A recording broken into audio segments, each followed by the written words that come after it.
গাঁও উপজেলা পরিষদ নির্বাচন।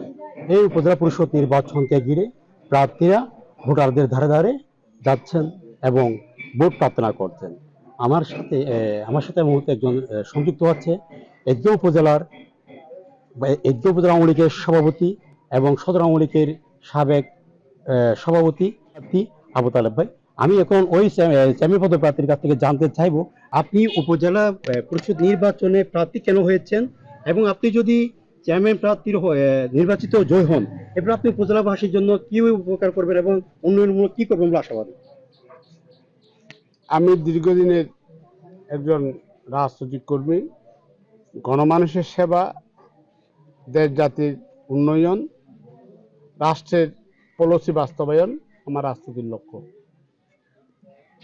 সে কারণেই এই নির্বাচনটা একজন রাজনৈতিক কর্মী হিসাবে আমি সরকারের উন্নয়নের অগ্রতা, এদেশের খেটে খাওয়া মানুষ তথা গ্রামের মেঠোপথ থেকে শুরু করে প্রতিটা রন্ধরে রন্ধরে পৌঁছে দেওয়ার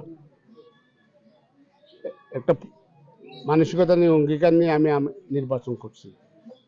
স্বদেশপ্রেম ইমানের অঙ্গ। আমাদের প্রিয় নবী মোহাম্মদ মুস্তাফা সাল্লাল্লাহু আলাইহি ইসলাম যখন মক্কা থেকে মদিনা হিজরত করেছিলেন, ফিরে ফিরে বারবার মক্কার দিকে তাকিয়েছিলেন। সেই থেকেই স্বদেশপ্রেম ইমানের অঙ্গ।